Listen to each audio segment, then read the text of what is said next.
Welcome to my YouTube channel. Magandang hapon mga katikim. Samahan niyo ako magluto.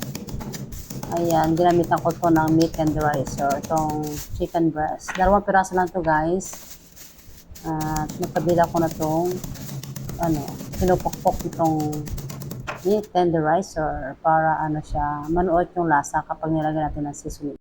Ayan, tapos na guys, timplahan natin to ng konting asin, magkabila. Ayan, labas at saka harap para may lasa ang ating chicken. Saka paminta, ganun din guys. Tapos, lagyan natin ng cornstarch. Konti lang guys. At saka isang itlog. Ayan, mix natin to. Ayan, mix natin mabuti. Hanggang sa ganito na guys ang itsura. Ayan, mag-prepare naman ako guys ng breadings. Ito ay breadcrumbs, 1/4 cup na breadcrumbs. Lagyan natin ng konting asin at saka paminta.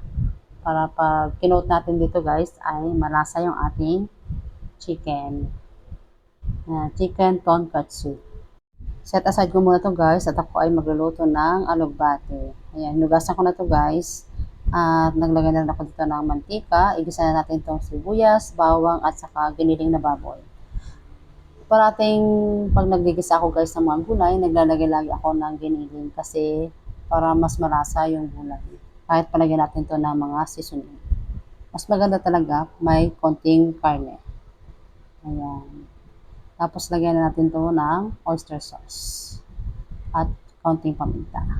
Mabilis lang to maluto guys. Super dali lang.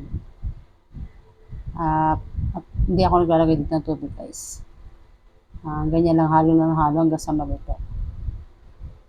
Ayan, sa mahinang apoy lang din natin lutuin para hindi masunog. Ito na ang aming alugbati. Ayan, prito ko na guys ang chicken tonkatsu.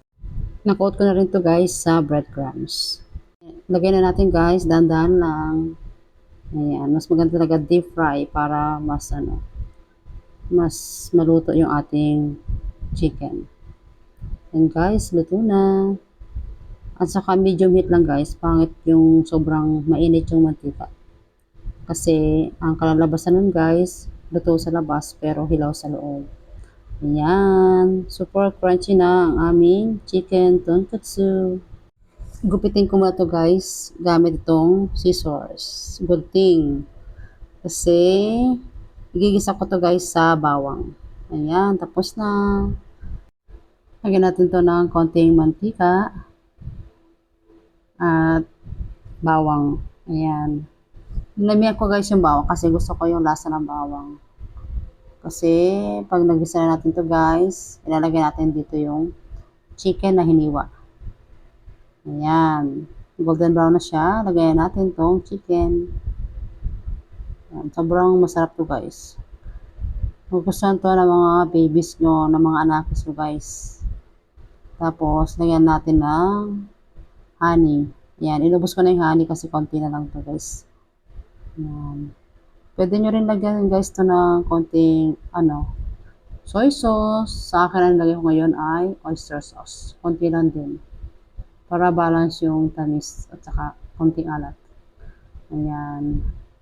Ito na guys, ang chicken tonkatsu.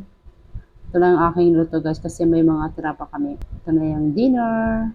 Thanks for watching and God bless.